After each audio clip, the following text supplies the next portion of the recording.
João capítulo 6, versos de 1 a 15.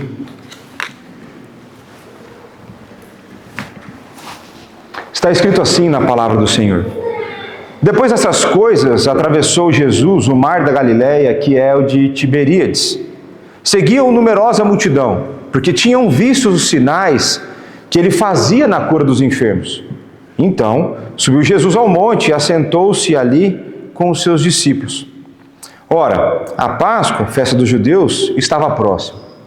Então, Jesus, erguendo os olhos e vendo que grande multidão vinha ter com ele, disse a Filipe: onde compraremos pães para lhes dar a comer? Mas dizia isso para experimentar, porque ele bem sabia o que estava para fazer. Respondeu-lhe Filipe: não lhe bastariam 200 denários de pão para receber cada um o seu pedaço? Um dos seus discípulos, chamado André, irmão de Simão Pedro, informou a Jesus: está aí um rapaz que tem 5 pães de cevada e 2 peixinhos. Mas isto, que é para tanta gente? Disse Jesus: fazei o povo assentar-se, pois havia naquele lugar muita relva. Assentaram-se, pois, os homens em número de quase 5.000. Então, Jesus tomou os pães e, tendo dado graças, distribuiu-os entre eles, e também igualmente os peixes, quanto queriam. E quando já estavam fartos, disse Jesus aos seus discípulos: recolhei os pedaços que sobraram, para que nada se perca. Assim, pois, o fizeram e encheram 12 cestos de pedaços dos 5 pães de cevadas que sobraram aos que haviam comido. Vendo, pois, os homens o sinal que Jesus fizera, disseram: este é verdadeiramente o profeta que devia vir ao mundo. Sabendo, pois, Jesus que estavam para vir com o intuito de arrebatá-lo para o proclamarem rei, retirou-se novamente, sozinho, para o monte. Vamos orar mais uma vez. Pai, a Tua palavra foi lida e nós, como sempre, dependemos do auxílio do Teu Santo Espírito. Abra o nosso coração. Dá-nos entendimento das palavras de vida eterna. Nós estamos diante de um sinal maravilhoso, de um sinal que excede a nossa compreensão, um sinal que excede a nossa lógica.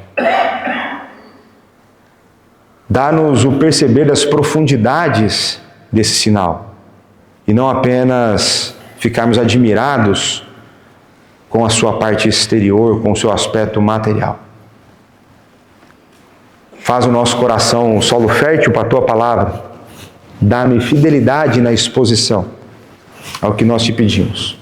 Em nome de Jesus Cristo, nosso Senhor e Salvador. Amém. Meus irmãos, depois de algumas semanas a analisar o discurso de Jesus no capítulo 5, discurso no qual ele ressalta a sua divindade, ele deixa evidente a sua divindade, nós entraremos numa sessão na qual Jesus continuará a desenvolver o seu ministério e João intencionalmente relatará algumas cenas. Algumas das cenas que João relatará, elas não estão presentes em outros relatos do Evangelho. Mas João tem o seu propósito, e se os irmãos lembram, o propósito de João com a sua escrita é para que as pessoas creiam que Jesus é o Filho de Deus e, crendo nisso, eles recebam a vida eterna. E nesse capítulo, no capítulo 6, vocês verão que João parece que não tem capítulo curto, né? Esse capítulo 6 é maior do que o capítulo 5. Nós veremos que Jesus fará declarações teologicamente muito fortes. Ele fará declarações teológicas, declarações acerca da sua pessoa, do seu ministério, que causará reações diversas.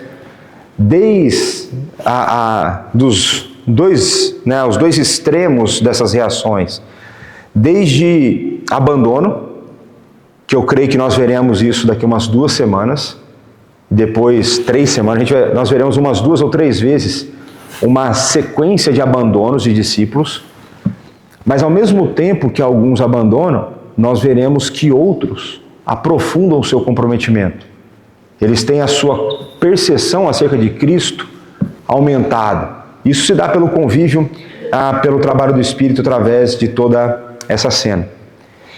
E aos irmãos que estão há mais tempo cá na igreja já sabem de que eu tendo a encarar as passagens que são muito conhecidas como passagens mais difíceis de pregar. E essa é uma das passagens mais conhecidas das Sagradas Escrituras.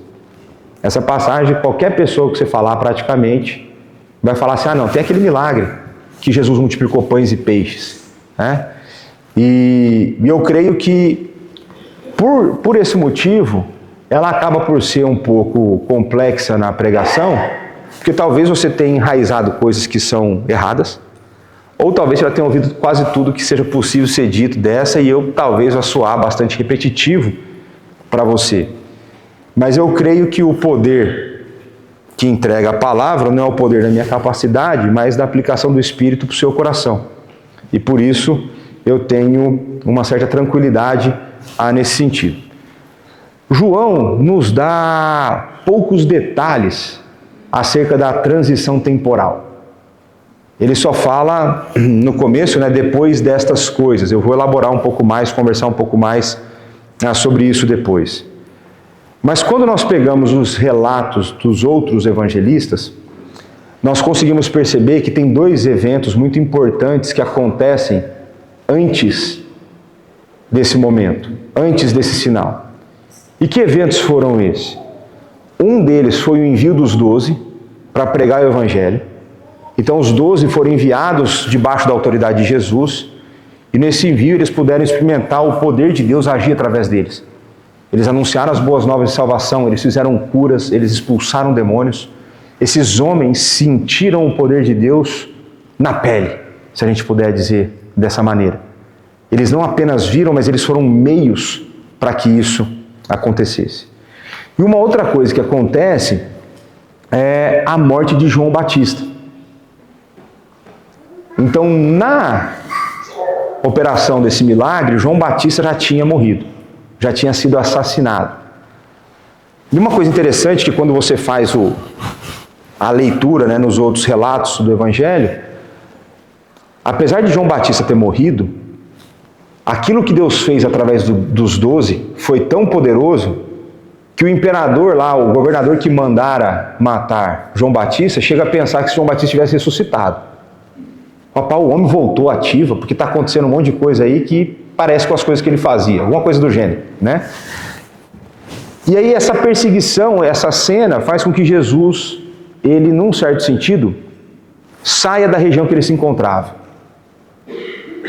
Para que a perseguição, num certo sentido, desse uma abaixada, e ainda não era chegada a hora dele. Uma outra coisa interessante, não sei se os irmãos sabiam disso, mas esse é o único milagre que os 4 evangelistas relatam. Não existe nada fora esse milagre que os 4 evangelistas, na verdade não existe nenhum outro milagre que os 4 evangelistas relatam. Ok? Então, isso é importante. Tem algo a ser dito aqui nessa passagem. E uma coisa importante para que a gente perceba, existem várias formas de nós contarmos os mesmos factos e todas essas formas serem verdadeiras. Fiquem atentos com isso. Porque existirão algumas informações que parecem ser diferentes entre os relatos.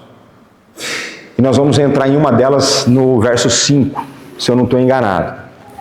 Então, eu já dei esse exemplo em outros momentos, já falei isso também na EBD, de que se você pegar uma viagem de férias, e você pegar todos os membros da família envolvidos nessa viagem, e você pedir para contar a viagem, cada um contará de um jeito.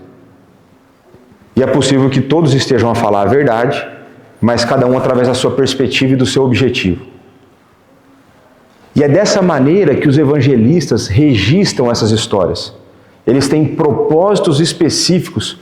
Veja, eles foram inspirados pelo Espírito, eles não escreveram de maneira aleatória. Eles não escreveram ao léu, vamos escrever e depois se der certo, tá bom. Não. Eles fizeram relatos ordenados, com propósitos, talvez alguns não ditos para nós, mas com propósitos claros no coração deles.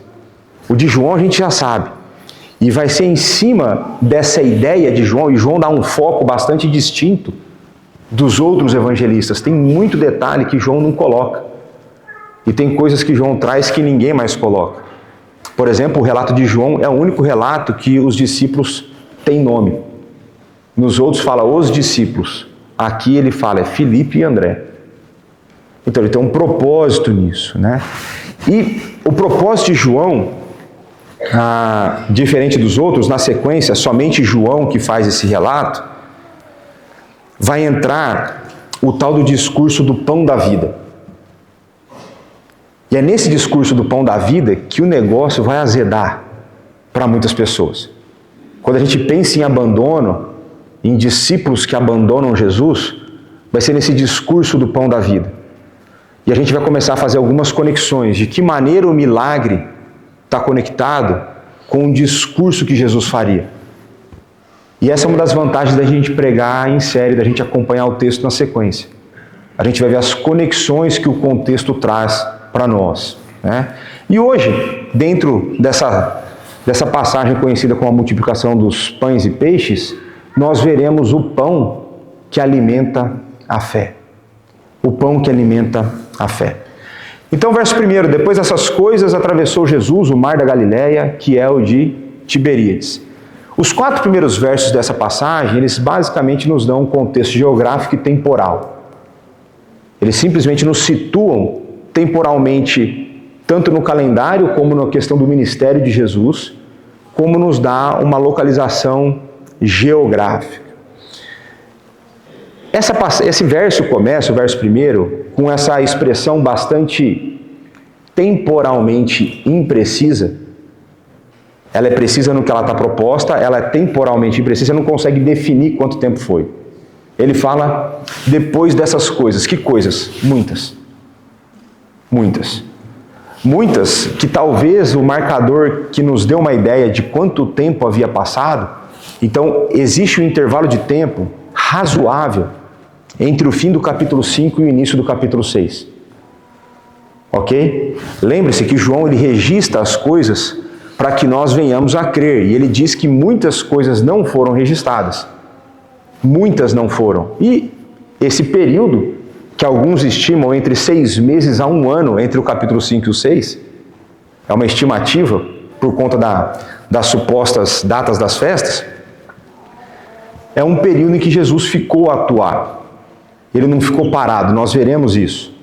Mas então existe um período indeterminado de tempo.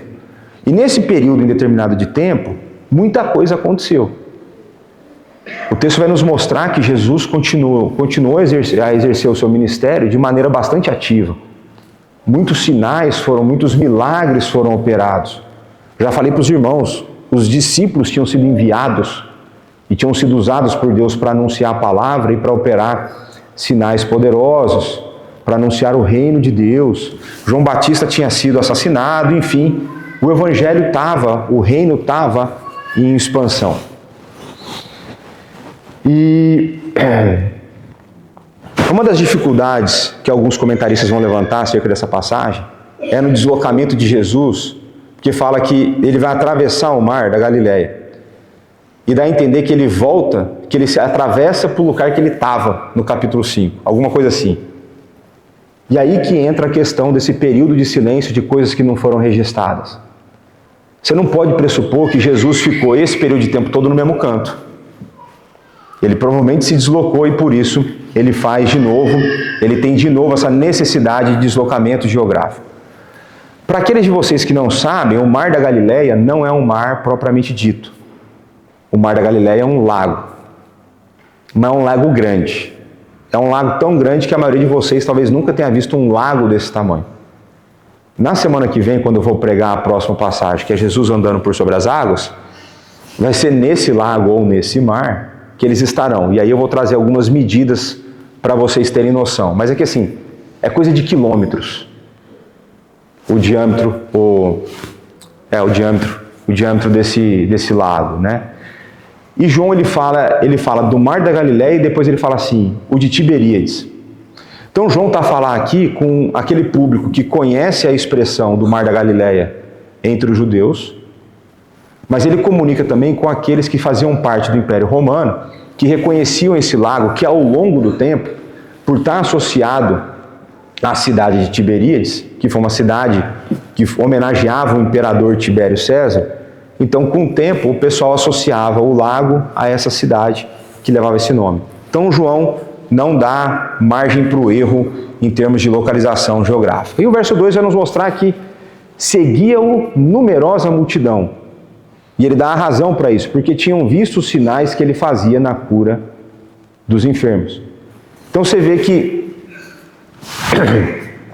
normalmente, ou novamente, nós temos o resultado dos milagres que Jesus operava. E esse resultado, ele tinha muito mais a ver com o efeito exterior do que o efeito interior. O texto diz que as pessoas seguiam porque eles viram, não porque eles criam. Porque eles viam milagres. Então, eu já falei para vocês, deve ter sido muito interessante ver o paralítico voltar a andar. Deve ter sido muito interessante você ver a água se tornar no melhor vinho que existe. Mas isso não produziu fé no coração dessas multidões. Mas, ao mesmo tempo, a gente consegue perceber que essas pessoas seguiam Jesus como fãs seguem atrações nos nossos tempos. E aí é interessante a gente exercitar aqui, contrariando o meu argumento de que eu não sou criativo, é bom a gente exercitar a nossa imaginação e a gente tentar se colocar no lugar dessas pessoas. Essas pessoas não tinham contato com nada que fosse muito extraordinário no dia a dia delas. Eles não tinham nada que os distraísse tanto como nós temos hoje. Eles não tinham grandes concertos, grandes apresentações, eles não tinham shows de mágicos como nós temos hoje. Eles não tinham Netflix, não tinham essas coisas. Um dos pastores que comenta que, inclusive, nem diagnóstico certo de doença eles tinham nessa época. Algumas doenças eles não sabiam nem como diagnosticar. Agora imagina você a viver num período desse, onde você não tem uma televisão, um telemóvel, você não tem nada que te distraia, você não tem nem jogo de tabuleiro, né? Talvez tenha alguns lá na época que desse para jogar, né? Mas, entre aspas, do nada, você vê uma pessoa que cura aqueles que ninguém consegue saber qual é a doença. Uma pessoa que faz um paralítico andar. Você sabia qual era a doença, mas você não sabia que tinha cura. E na verdade não tinha. O que existe ali é um milagre. Então é natural que isso mova pessoas.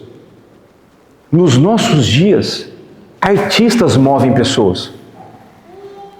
Jogadores de futebol movem pessoas.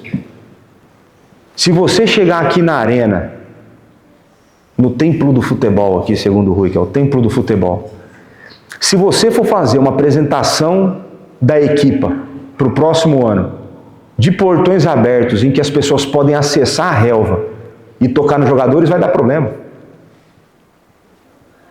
Ou não? Vai. Ainda mais se tiver algum jogador bom. Então imagina o que Jesus, então, como Jesus arrastava as pessoas. E a gente vai ver aqui que a multidão era mesmo grande. Não era pouca gente. Não tinha como pegar Uber, não tinha metro, não tinha comboio, era na raça, era na sandália, né? E a gente consegue ver que Jesus então continuava com o seu ministério bastante ativo. Ele continuava com um ministério abundante, e abundante em sinais miraculosos. E basta a gente pegar, por exemplo, João 5, a gente viu o discurso semana passada, que Jesus disse que o testemunho dele era maior que o de João Batista, por conta da obra que o Pai havia confiado a ele. Então essa obra continuava em andamento, ela continuava em execução.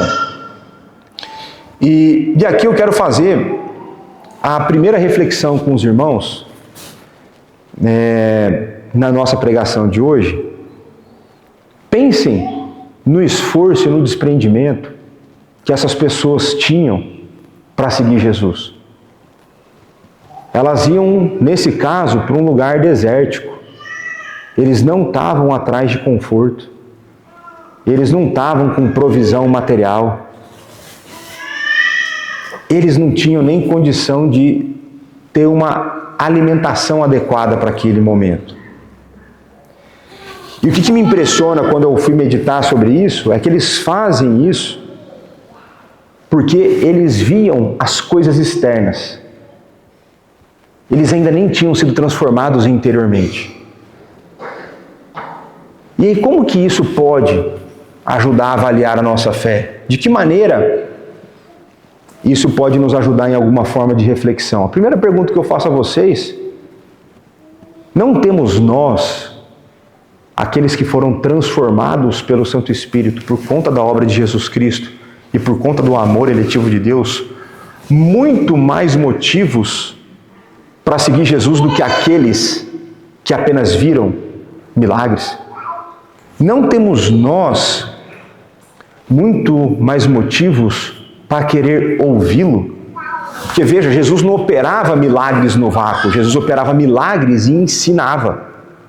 Todo momento, e os outros relatos, inclusive nesse momento da multiplicação dos peixes, dos pães e dos peixes, os outros relatos mostram que Jesus passou um grande período a ensinar essas pessoas, ainda que elas só quisessem ver os milagres. Agora a pergunta que eu faço: não temos nós muito mais motivos do que eles para isso? Será que nós, uma vez que nós somos salvos, transformados, não deveríamos ter um desprendimento ainda maior e uma disposição ainda maior para querer seguir e ouvir e servir esse Mestre? Será que nós não deveríamos estar muito mais bem dispostos para sentar aos pés de Jesus e ouvi-lo? Essa é uma pergunta que eu creio que você precisa responder. Ou então, o que a nossa postura diante desse Senhor revela sobre o que nós cremos em nosso coração? Será que nós cremos, assim como Pedro confessou na leitura que nós fizemos da confissão de pecados, será que nós cremos que é Ele que tem as palavras de vida eterna? Se nós cremos, isso não deveria moldar a maneira como nós queremos ouvi-lo e segui-lo? Isso não deveria colocar uma disposição no nosso coração de nos organizarmos para isso, de ter esse anseio por isso?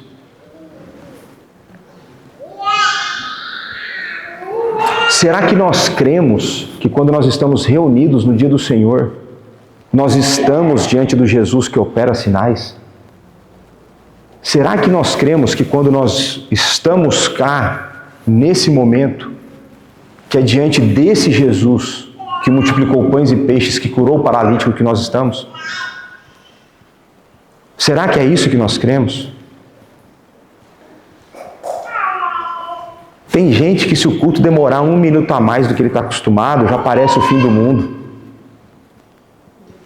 Tem gente que qualquer coisa é motivo suficiente para no coração dele justificar ele não vir ao culto. Tem gente que vem para cá com uma obrigação, sendo que deveria vir com anseio do coração. Então essa é a primeira reflexão que nós fazemos na introdução. Vamos avançar. Então subiu Jesus ao monte e assentou-se ali com os seus discípulos. E aqui é a hora que João não traz muita informação e que eu busquei nos outros relatos. Então nesse momento, após o retorno dos 12, é como se Jesus quisesse passar um tempo com os discípulos para ouvir deles o que havia acontecido e para orientá-los acerca disso. Então ele faz o quê? Ele se isola, como em vários momentos ele se isola. Então ele se isola, ele se retira com os seus, tem momentos que ele se retira apenas com 3. E ele faz isso em que momento histórico? Ora, a Páscoa, a festa dos judeus, estava próxima.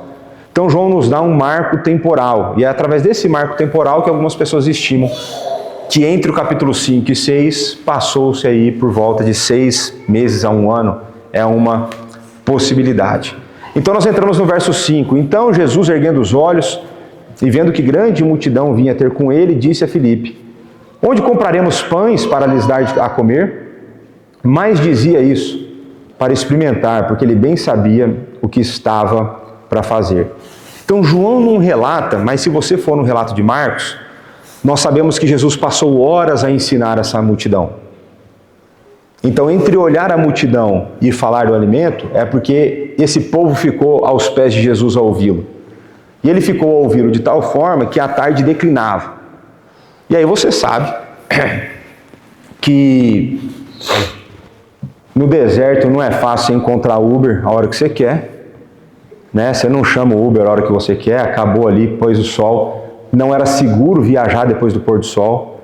Então você vê esse desprendimento das pessoas, a não preocupação com a alimentação, a não preocupação com a sua segurança, que eles queriam ver e consequentemente ouvir, ainda que o coração não tivesse transformado.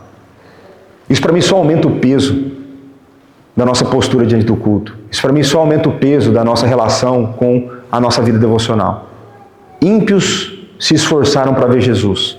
E muitas vezes nós, os crentes, não demonstramos nenhum tipo de preocupação. E é por isso, porque Jesus ele se compadece das pessoas, ele cuida de pessoas, e ele sabe dos riscos e daquilo que as pessoas abriram mão, que ele vai, entre aspas, né, se preocupar com a alimentação delas. E Jesus dirige, então, a pergunta a Filipe. Nos outros relatos fala que ou os discípulos trouxeram o assunto para Jesus, ou Jesus fala aos discípulos, mas se os evangelhos têm esse costume, muitas vezes, de falar de maneira genérica e não dar o nome, mas João queria mostrar uma coisa. E seria óbvio, era a pessoa mais natural, assim, se você quiser resolver o problema de maneira mais simples, quem que você procura se você é novo em algum local? Você procura um nativo. Então, por exemplo, minhas estratégias aqui no Porto. Sempre quando eu quero resolver alguma coisa muito burocrática, eu aciono a Anabela. Por quê? Porque ela é local. Ela com o Rui aqui são locais. Ela é de Lisboa, mas já mora cá há muitos anos. O Rui é local. Eu mando mensagem para eles, estou com um determinado tipo de problema, como que eu faço? Ou, quero comer num restaurante bom e barato, onde que eu vou? Eles vão dizer, vai para Valongo, tal. Sempre tem umas indicações aí. Ele sempre tem algumas indicações. E Filipe era de Betsaida. Então era natural que Jesus procurasse Filipe se uma solução humana fosse para ser dada. E aqui eu acredito que tem mais, né, do que apenas confiar de que Filipe conhecia onde estavam as tascas, o pão quente mais próximo, a pastelaria. Eu acho que vai além disso. Eu acho que Jesus tinha aqui o propósito de deixar bem claro que se existisse alguma possibilidade humana de resolução daquele problema, seria Filipe que resolveria. Se tinha alguém que daria conta de resolver o local, se fosse para fazer na força do braço. Então a minha percepção é de que Jesus não queria deixar dúvida do que estava para acontecer, daquilo que ele faria, da maneira como ele demonstraria o seu poder, e o que essa mensagem de poder entregaria aos corações. E só para os irmãos terem uma noção, né, o texto vai revelar depois, né, que essa multidão é de aproximadamente 5.000 homens, e isso quando você junta mulheres e crianças, tranquilamente, sem nenhuma força, daria para chegar em 20.000 pessoas. Ok? Nós estamos aqui com a nossa conferência com as inscrições abertas, e a gente está a colocar crianças que não pagam, mas a gente está a contabilizar por questão de espaço. Tem muito adulto que vem acompanhado de criança. Era assim naquela época, lá tinha mais criança do que a gente hoje. Então veja que a cena toda, Jesus, aquele que nos manda debaixo da autoridade dele fazer discípulos, ele fazia discípulos. E aí que entra uma outra reflexão. Jesus Cristo, no seu processo de discipulado, e um processo de discipulado que ele fez com aqueles que o seguiam, que envolve santificação, parte desse processo é o desenvolvimento da fé. Você não pode alegar ter uma vida cristã saudável se sua fé não se desenvolve ao longo do tempo. Não dá para alegar isso. E por isso, os discípulos precisavam ser experimentados para que a sua fé desenvolvesse. Essa é uma outra coisa que parece natural. Dificilmente o aumento da fé vem sem que nada aconteça na sua vida. Tipo assim, acordei e agora que eu acordei a minha fé está mais madura. Esse não é o processo ordinário. O processo ordinário é que Deus vai trabalhar no seu coração, seja te esmagando ou de alguma outra forma, em que Ele vai te torcer de tal forma que a tua fé vai precisar amadurecer. E E porque nós funcionamos dessa forma, Jesus vai nos colocar em cenas que desafiam a nossa lógica, em cenas que desafiam a nossa fé, para que nós possamos aprender a descansar, a confiar nele e não naquilo que nós vemos ou nas nossas capacidades. Então tem a pregação aqui que eu já falei, o pessoal lembra do exemplo, né, de que toda vez que quero saber se eu estou mais gordo, eu peço para a Dani me abraçar. Se ela fecha os braços, eu estou num peso aceitável.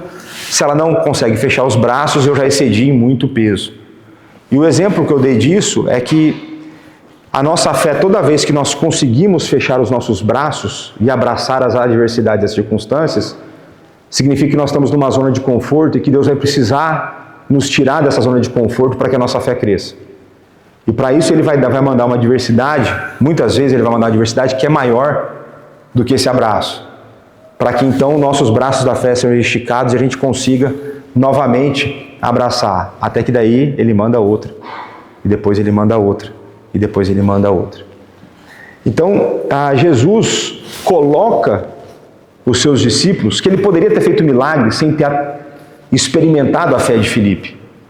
Ele poderia ter feito milagre sem pedir para Filipe prover para aquelas 20 mil pessoas ou mais, ou 15 mil que seja.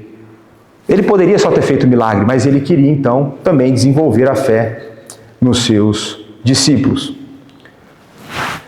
E aí a reflexão para você: como que tua fé está a ser desenvolvida?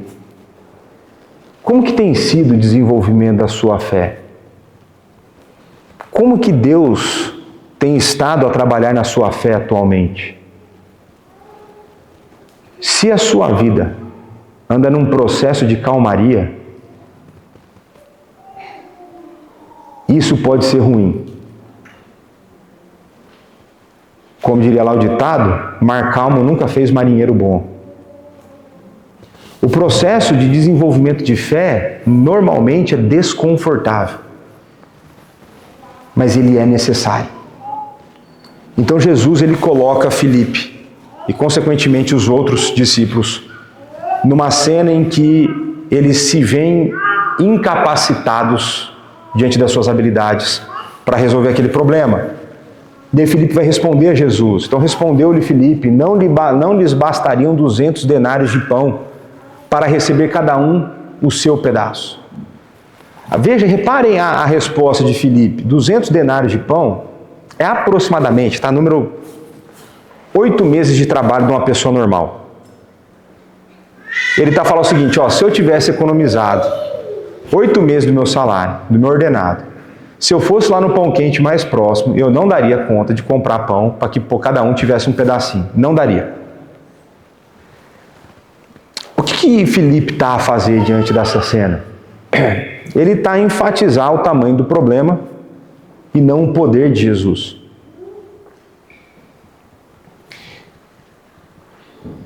Aí tem um jargão lá no Brasil, né? Não sei se tem cá em Portugal: não diga a Deus o tamanho dos seus problemas, mas diga aos problemas o tamanho do seu Deus. Parece que Filipe ele cai nesse erro de enfatizar o problema e não buscar em Cristo a solução. E por que eu posso afirmar isso? Porque Filipe não era marinheiro de primeira viagem. Filipe, veja, ele estava praticamente desde o começo do ministério de Jesus a segui-lo. O tanto de milagre que esse cara já tinha visto. O tanto de sinal que Jesus já tinha operado na frente dele. Ele viu a água transformar em vinho. Ele viu o paralítico voltar a andar. E ele viu tantas outras coisas que não estão registradas. Ele viu vidas serem transformadas.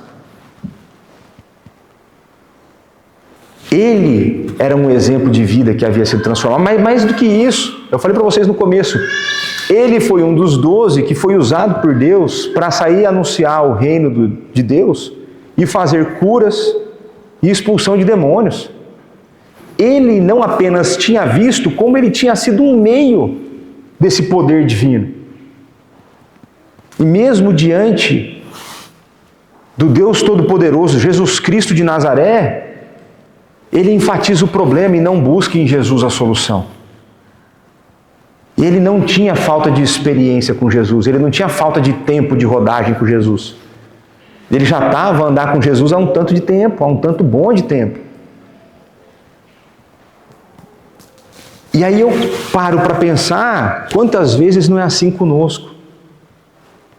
Que sabemos quem é o nosso Deus, que sabemos o que Ele já fez na nossa vida, que nós temos o registro daquilo que Ele fez em outros momentos históricos e não apenas... Veja, a gente não tem só o que Ele fez conosco. A gente tem o que Ele fez conosco ao longo da história. E quantas vezes não tem sido essa a realidade nós? De olharmos para as nossas circunstâncias e simplesmente nos esquecermos a quem nós servimos. Ou mais ainda, de que maneira isso tem sido uma realidade na sua vida, na maneira como você se envolve nas coisas do reino. Porque o que eles estavam a fazer aqui é envolvido nas coisas do reino. O quanto que isso é realidade, ou pensar na nossa vida como igreja, o quantas vezes nós não vamos dar passos em que nós olhamos apenas a impossibilidade e esquecemos de quem nós servimos. Nós olhamos a impossibilidade e esquecemos de que se nós formos obedientes à palavra, Ele vai nos conduzir no caminho. Ou quantas vezes nós temos nos assustado com o tamanho das nossas dificuldades, dos nossos problemas e esquecido do nosso Senhor. Mas aí vai aparecer outro discípulo. Então um dos seus discípulos, chamado André, irmão de Simão Pedro, informou a Jesus: está aí um rapaz que tem 5 pães de cevada e 2 peixinhos. Mas isto, que é para tanta gente? E aqui algumas coisas são importantes nesses versos. O primeiro deles é que esse pão de cevada, ele indica a pobreza do menino e não que ele era rico. Era o tipo de pão que não era bom, ninguém queria. E não era um pãozão igual nós, não, era um pãozinho lá. E alguns comentários dizem assim, e era para ajudar a descer o peixe. E era sem molho, então era um pão seco com um peixe seco. Não tinha uma cola zero, gelo e limão. E estava no deserto, então estava tranquilo. Para ajudar só faltava pôr um pouquinho de areia, né? Aí pronto, né? Parecendo a farofa brasileira, né? Aí ficou, aí você mastiga e vai embolando na boca, né? Então a primeira coisa, esse menino ele era pobre. Ele era pobre. E veja que ele coloca peixinhos. Também não era um baita de um bacalhau, né? Era não sei que tamanho de peixe que era, né? E outra coisa importante, que da maneira como é colocado, dá a impressão de que o menino se voluntariou. Então ele chegou e apresentou o que ele tinha.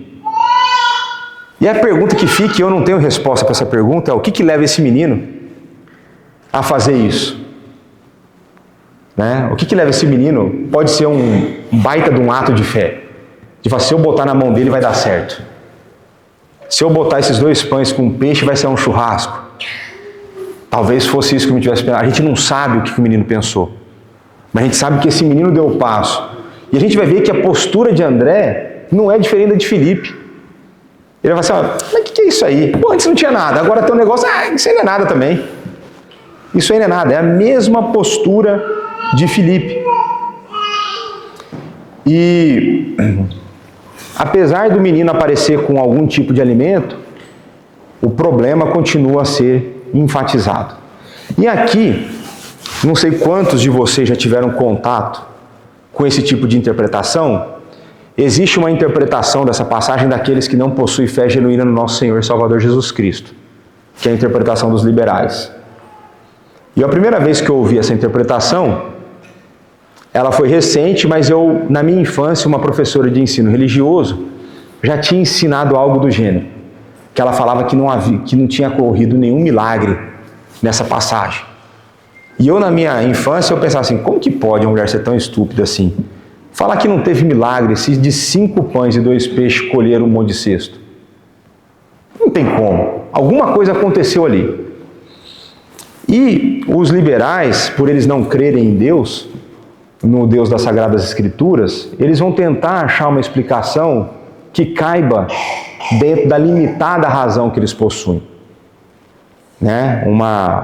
Dentro da sua razão afetada pelo pecado, dentro da sua finitude como ser humano, eles vão tentar encaixar como que isso poderia acontecer. E como que eles entendem e percebem esse texto? De que a partir da postura do menino, o menino pobre que divide a sua comida, outras pessoas foram movidas a fazer o mesmo. E aí, como todo mundo foi movido a fazer o mesmo, deu para todo mundo a comida. Mas se esse era o caso, por que Jesus precisava pedir? Se estava todo mundo com a marmita do lado, se estava todo mundo com a quentinha do lado, por que Jesus precisava pedir? Por isso que eu não gosto de liberal. Por isso que eu odeio a teologia liberal. Porque ela é satânica. Ela quer tirar, ela quer podar o poder de Deus. E é por isso que na pergunta que, quando a gente vai receber novos membros, eu pergunto, você crê nos milagres de Jesus? Que esse é um sinal da fé verdadeira, crer nos milagres de Jesus. Então, se algum dia vocês ouvirem, né, tem um pseudo-pastor maconheiro na internet que vai falar dessa interpretação. Não, isso aí o pessoal compra. Mas só podia ser ideia de quem fuma mesmo, né? Não tem outra explicação, né?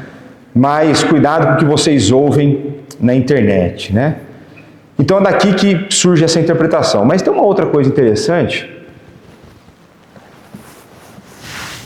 Vamos pensar aqui comigo. Se o menino apresentou 5 pães e 2 peixes, e eu creio que a avaliação de André, humanamente falando, está correta, o que são 5 pães e 2 peixes? Bom, vamos falar só dos 5.000 homens? Mas se fosse 5.000 homens tipo Natan, aí não dava. Aí não dava, meu. Não dava. Você tem que ver o menino comendo, o bicho come, meu. Não dava. Mas vamos considerar as 20.000 pessoas. Jesus precisava desses 5 pães e desses 2 peixes? Ele não precisava. Ele não precisava da ajuda, vamos dizer assim, em termos dessa ajuda humana. Agora, o que é algo interessante para mim nisso? De que ainda que Deus não precise, Ele, na sua soberania, escolhe usar meios e pessoas. Ainda que tudo que a gente possa oferecer é praticamente nada, Deus tem prazer em usar os seus filhos na sua obra. Ainda que você tenha, figuradamente, apenas 5 pães e 2 peixes para oferecer a Deus, Deus tem prazer em usar a sua vida e os seus dons e os seus talentos. Deus se alegra, e Ele não apenas se alegra, mas Ele escolheu que fosse assim. Então, quando você olhar para esse menino com 5 pães e 2 peixes, tudo bem que normalmente a gente parece mais com André e Felipe, mas pense que nós podemos ser figuradamente esse menino. Nós podemos nos oferecer para Deus, para que Ele nos use com aquilo que nós temos, ainda que seja pouco, ainda que pareça nada. Ele não precisa de muito, porque é o poder dele que aparece.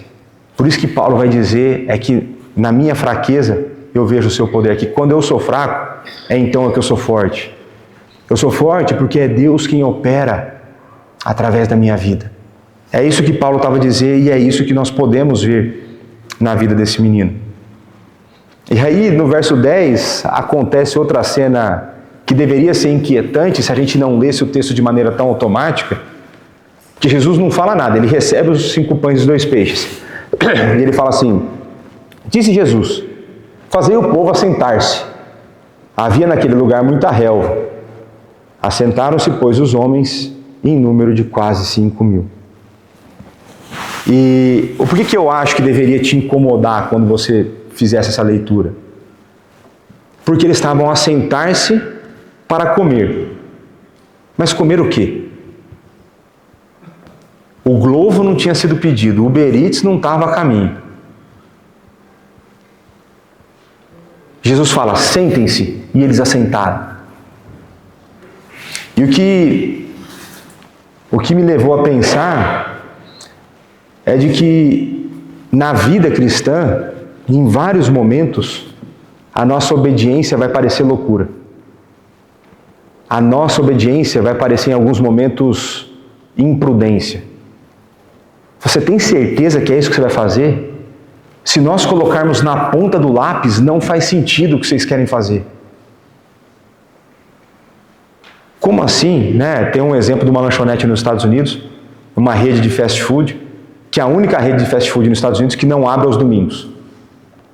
É a que mais tem lucro, proporcionalmente por loja e tal. Por quê? Porque era esperado que no domingo teria uma grande fonte de lucro. Eles não abrem, porque é o dia do Senhor. Aí eles dão descanso para os clientes, dão descanso para os funcionários. Mas aquilo que muitas vezes vai parecer loucura, essa obediência diante de factos, de obediência diante de adversidades, em vários momentos vai parecer loucura. Eles sentaram para comer 20.000 pessoas no deserto e eles iam dividir 5 pães e 2 peixes. Eles obedeceram mesmo quando as circunstâncias eram adversas. E eu vejo que esse é um dos grandes desafios da vida cristã. Obedecer quando é fácil, quase todo mundo consegue. Né? Então assim, vamos ser generosos. Aí você tem 1 bilhão de euros na sua conta. É fácil ser generoso. Teoricamente, você vai ser generoso aos olhos dos outros, né? Então você chega e dá uma oferta aqui de 100 mil euros. Mas você não deu nada. Você tem 1 bilhão, né? 1.000 milhões, né? Você vai dar 100 mil euros, não é nada. Mas perceba que é muito mais fácil você ser inclinado a obedecer no tempo de bonança, deveria ser, do que quando falta.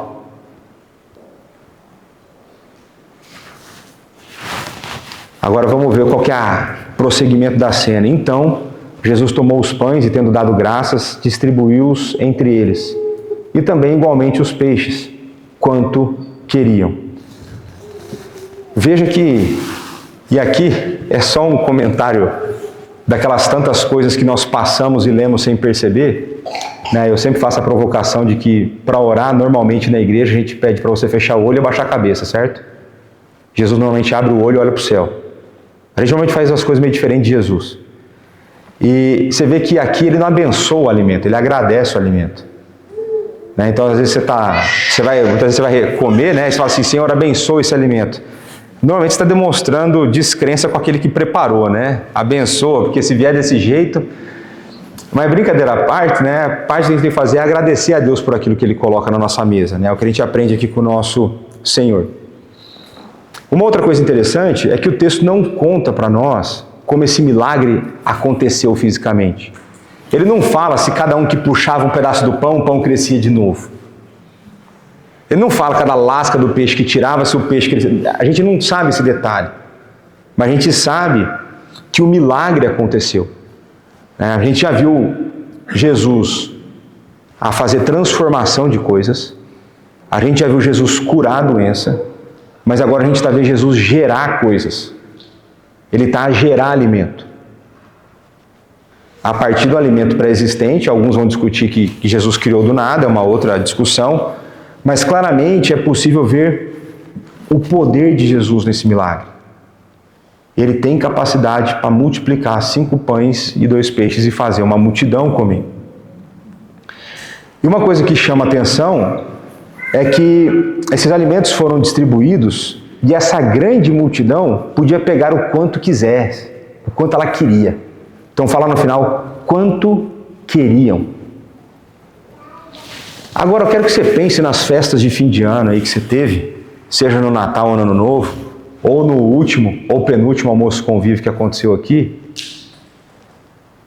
Dá para deixar o povo pegar o quanto quiser e contar que vai ter sobra para todo mundo? Teve um almoço convívio, nós tivemos que criar uma regra, porque o doce acabou antes dos outros levantarem. Acabou a sobremesa. Os meninos adolescentes, parece que não tinham visto sobremesa na vida. E eles nunca tinham visto e os outros ficaram sem ver. Né? Foi a consequência do olho grande deles, né? Mas veja que o resultado natural, se você deixar o ser humano fazer o que ele quer, na quantidade que ele quer, é que vai faltar para alguém. Não é o que acontece aqui na provisão. Cada um pegou o quanto queria. E a gente vai ver que eles estavam fartos depois, né?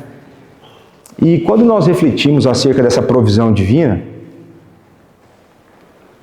a gente pode ver que os nossos esforços são como esses 5 pães e esses 2 peixes. E argumentei para vocês de que mesmo os nossos esforços e aquilo que Deus nos dá, os nossos dons e talentos, apesar de eles serem poucos, em alguns casos quase inexistente, parece que falta, mas na provisão divina, aquilo que parece que falta, há fartura. Naqueles 5 pães e 2 peixes, quando eles passam pela provisão divina, ao invés de faltar a fartura, a satisfação, nada do que é necessário deixa de ser atendido. E ainda mais, ainda que haja dificuldade, Ele provê auxílio em tempo oportuno. A provisão divina, ela não é feita para que você tenha abundância de bens materiais em todo o tempo. A provisão divina, ela é feita para que você tenha as suas necessidades atendidas em todo o tempo. E essas necessidades muitas vezes serão atendidas através de outras pessoas, através da igreja, em outros através do seu próprio trabalho. Mas na provisão divina, há tudo o que nós precisamos.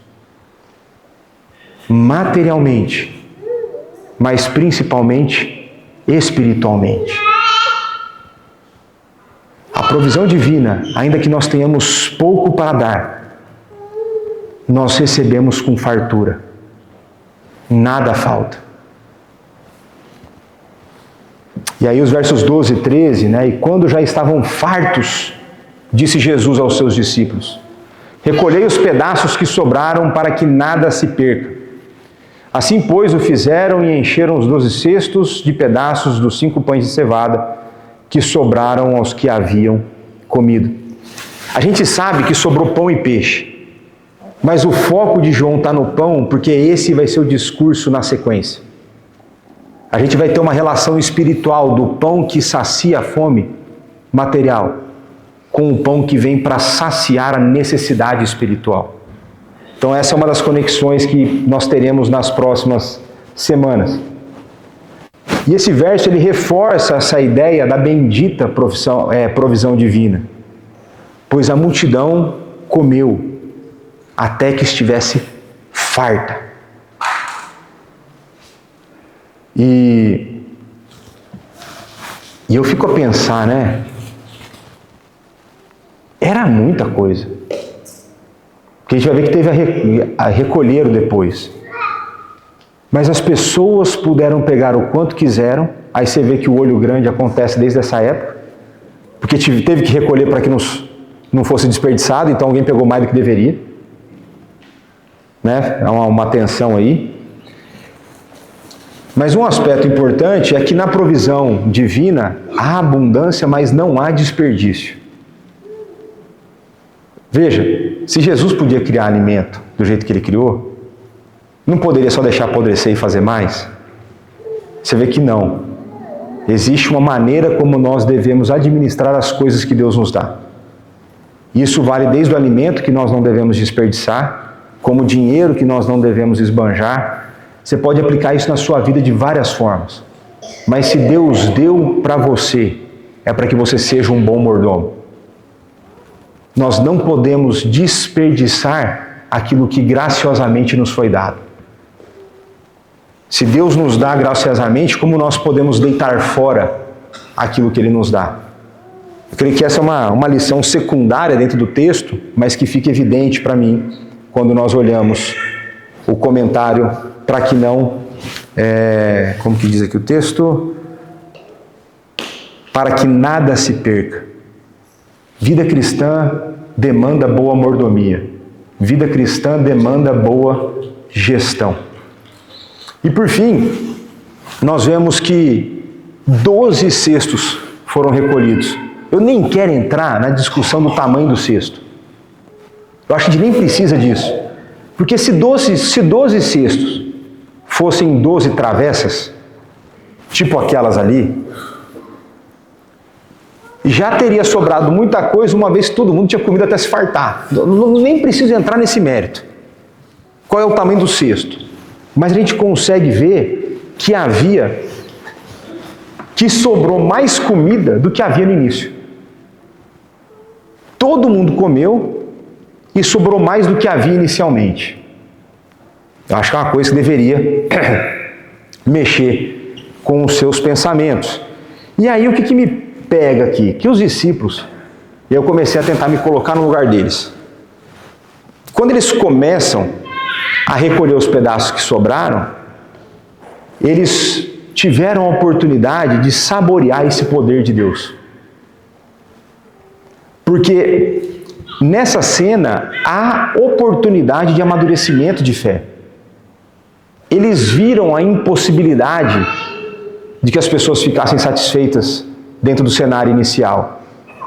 E agora, cada um está carregando mais do que conseguia imaginar que sobrou. Eu acredito que enquanto eles caminhavam, passando o cesto, eles começaram a meditar naquilo que eles acabaram de presenciar. Eles acabaram de meditar, eles estavam a meditar naquilo que fora feito, naquilo que eles duvidaram que fosse possível, que o Salvador deles pudesse ter feito. E aqueles que viram-se de mãos vazias diante do problema, agora veem o problema resolvido e as suas mãos cheias. Isso é vida cristã. É você, diante da sua incapacidade, não apenas ter as suas reais necessidades atendidas, como você viveu uma vida de abundância. E essa vida de abundância, mais uma vez, ela não tem a ver com bens materiais. Ela tem a ver com contentamento espiritual. Em Cristo Jesus não há apenas provisão material, antes há provisão material e espiritual. E um dos propósitos que eu coloquei para vocês no início da série era de que a nossa admiração por Jesus pudesse ser resgatada. De que nós pudéssemos voltar a ficar boquiabertos diante de milagres. Aquilo que muitas vezes nós falamos com a maior naturalidade, agora voltasse a provocar a sua razão de falar como isso foi possível. E diante disso, a sua fé será alimentada porque você começará a perceber mais e melhor que você serve um Deus Todo-Poderoso, que o teu Senhor e Salvador cuida de você em todos os momentos da sua vida, não importa quais sejam as dificuldades. E aí eu quero desafiá-lo a buscar viver dessa forma. Busque ter experiências com Deus, não nas loucuras que são oferecidas em nossos dias. Busque experiências com Deus, nas quais você possa ir além de estar sentado na relva à espera por comida. Busque por experiências com Deus, nas quais você possa ser usado para distribuir e recolher. Que você possa usar os seus dons, talentos, recursos, mesmo que esses sejam poucos, e que você possa experimentar o recolher cestos cheios. Se você serve na EBD com as crianças, você poderá colher o cesto cheio de crianças a crescer em graça e em conhecimento diante do Senhor. Se você tem dedicado sua vida a discipular pessoas, sejam homens, mulheres, adolescentes, crianças, você poderá ver os seus cestos cheios de pessoas a amadurecer na fé, a abandonar pecados, a perdoar uns aos outros. Se você serve na limpeza, você poderá ver o cesto cheio de pessoas que podem cultuar a Deus em um ambiente agradável. Se você serve no lugar de parque, você poderá ver o cesto cheio de pessoas que podem cultuar com tranquilidade, pois a ordem está presente desde a sua chegada e o seu veículo será bem guardado. Se você serve no pequeno almoço, o cesto estará cheio de pessoas que não estarão distraídas pela fome ou sonolentas pela falta de cafeína. Se você serve na transmissão, na média, O cesto estará cheio de pessoas que são abençoadas, mesmo quando não conseguem estar fisicamente presentes. Ou então, por pessoas que não possuem acesso a uma igreja fiel às Sagradas Escrituras ao redor do mundo. Se você tem servido no grupo de cânticos, o teu cesto estará cheio de pessoas que podem ser conduzidas à adoração através da música, colocando as suas emoções diante de Deus. Se você é diácono, o seu cesto estará cheio, pois o espaço está devidamente cuidado e a ordem do culto mantida. Assim as pessoas podem alimentar-se da palavra. Irmãos podem ser assistidos em suas necessidades físicas através do auxílio feito na junta diaconal. Se você tem servido como presbítero, teu cesto poderá estar cheio de pessoas que foram alimentadas e conduzidas espiritualmente através da sua vida. Nós, como igreja, investimos em missões e, como igreja, creio que nós viveremos isso, de voltar com os cestos cheios. Nós veremos os cestos cheios de almas que serão alcançadas aqui, em outras cidades, em outras nações. Dando o que nós temos, fazendo o que é certo e esperando que Ele fará. O convite é para que nós nos envolvamos com aquilo que nós temos na capacidade e na medida que nos foi dado, para que os nossos cestos estejam cheios. É nisso que eu creio e é isso que eu quero viver como igreja. Uma igreja que se dá e, em dando-se, recebe. Vendo, pois, os homens o sinal que Jesus fizera, disseram: este é verdadeiramente o profeta que devia vir ao mundo. Sabendo, pois, Jesus que estavam para vir com o intuito de arrebatá-lo, para proclamarem rei, retirou-se novamente sozinho para o monte. Meus irmãos, esse evento provoca o imaginário judaico. Para nós, muitas vezes não fala muito, mas para um judeu, pão no deserto fala muito. Após Jesus ter revelado a sua divindade de maneira bastante explícita para os judeus, em João 5, Jesus agora começa a mostrar que Ele é o profeta que deveria vir ao mundo. E a passagem em questão, que Deus trouxe à memória no coração do povo, é Deuteronômio 18, dos versos de 15 a 19. Esses versos vão dizer que Deus levantaria um profeta como Moisés, para que ele falasse e o povo ouvisse. E de que maneira, então, que o imaginário judaico é alimentado? Ele é alimentado porque Moisés foi usado por Deus para prover pão, maná que caía do céu, no meio do deserto. Eles acabaram de ser milagrosamente alimentados por pão no deserto. Jesus Cristo é o profeta que havia de vir. Mas Ele é muito mais do que as pessoas conseguiram imaginar. O autor aos Hebreus vai dizer que Moisés era um servo na casa, mas Jesus é o dono da casa. Jesus Cristo é o profeta maior do que Moisés. Mas essas pessoas agora, materialmente satisfeitas com a sua alimentação, elas querem liberdade política. Esse proclamar rei não era rei das suas vidas.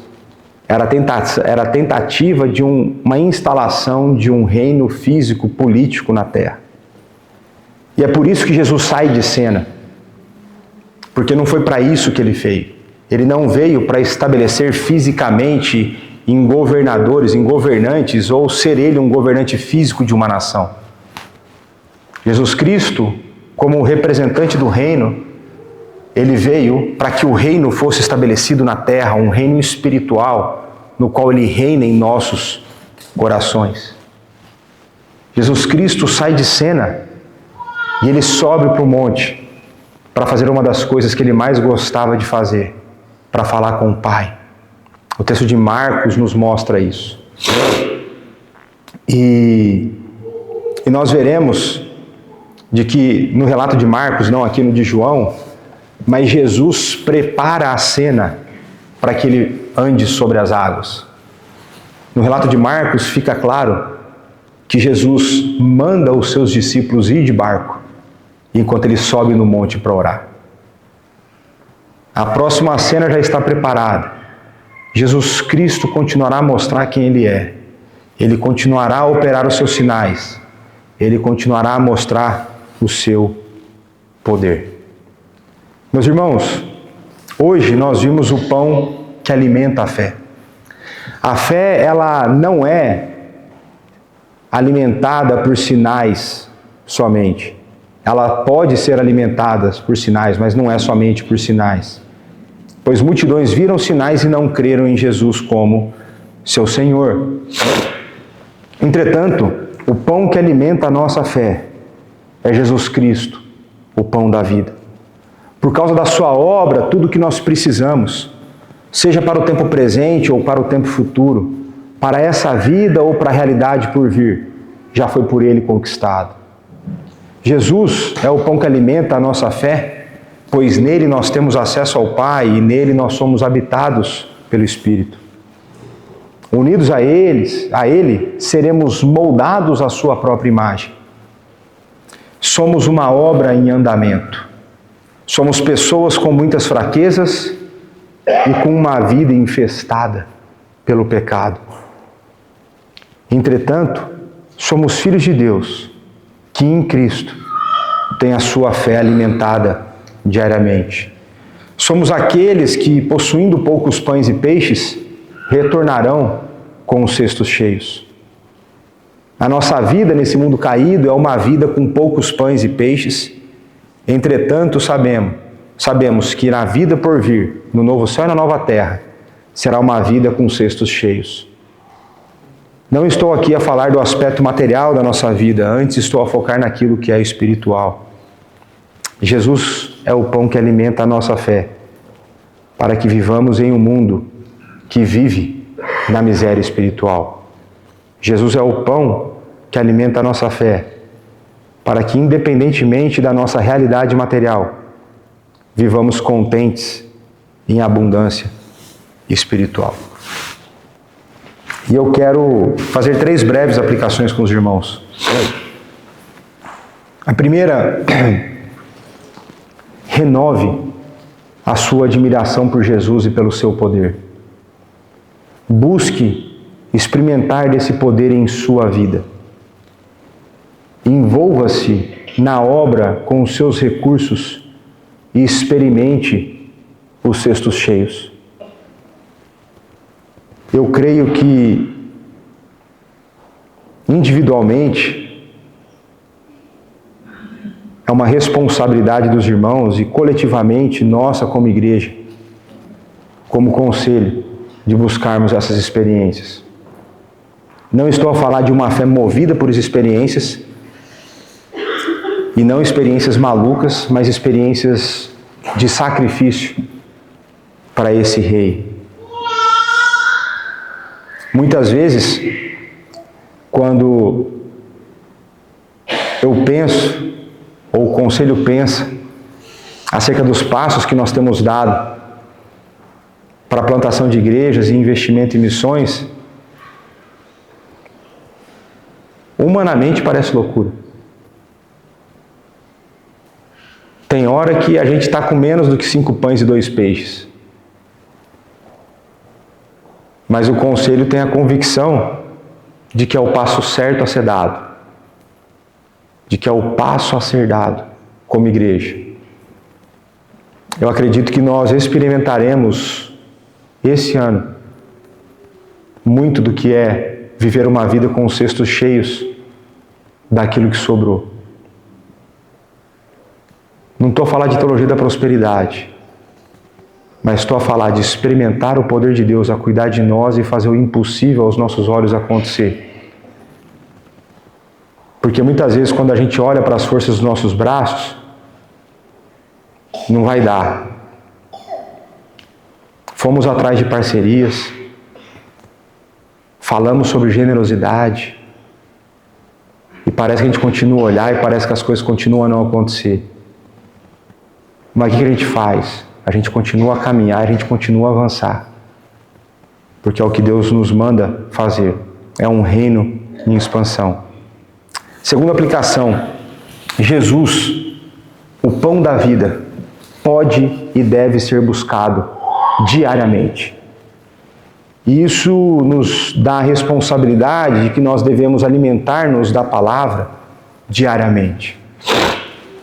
Seja nos nossos momentos de devoção, nos nossos momentos de meditação na palavra, nós precisamos nos alimentar. Nós, como diriam os nossos irmãos pentecostais, nós precisamos tomar posse disso.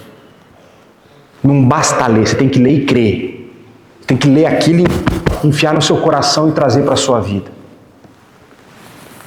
Nós precisamos nos alimentar coletivamente no banquete que nós temos aqui no domingo. Por isso que eu bato tanto na tecla da importância da participação do crente no culto dominical. O banquete onde há fartura está aqui. Terceira, hoje Jesus está aqui para alimentar a sua fé.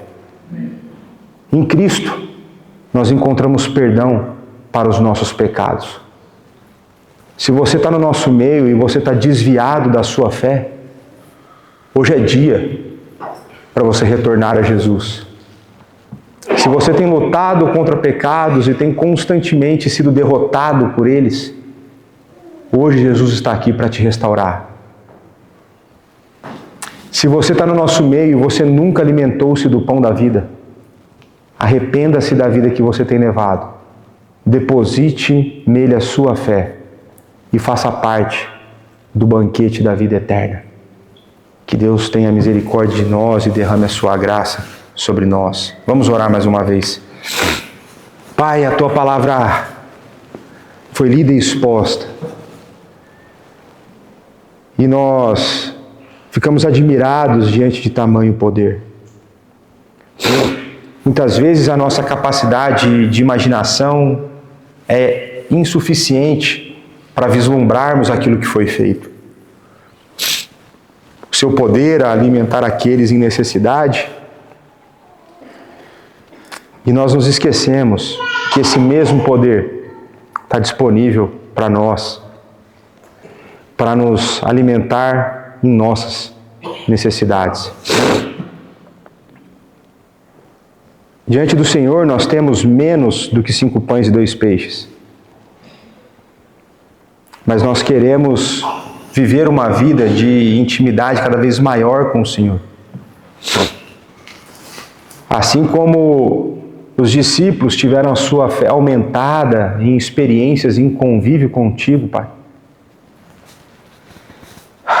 Dá-nos o viver desses momentos de crescimento de fé. Fortaleça a nossa fé através da tua ação poderosa. Dá-nos convicção para fazermos aquilo que é correto. Dá-nos coragem para enfrentarmos os nossos medos. Dá-nos fé para que possamos avançar. Dá-nos fé para que vivamos uma vida de obediência, ainda que as circunstâncias pareçam adversas. Se a fé é a certeza das coisas que não se veem, ajuda-nos, Senhor, a caminhar na certeza com os olhos fitos no autor e consumador da nossa fé. Dá-nos o caminhar em crescimento de graça e conhecimento do Senhor. Dá-nos o privilégio de sermos usados por Ti na expansão do Teu reino, no envolvimento da Tua obra, no cuidado de pessoas. Ajuda-nos, Senhor. Nós precisamos de Ti. Perdoa os nossos tantos pecados, a maneira como temos Te ofendido. Tudo isso nós colocamos diante do Senhor, através do nosso Senhor e Salvador Jesus Cristo. Amém.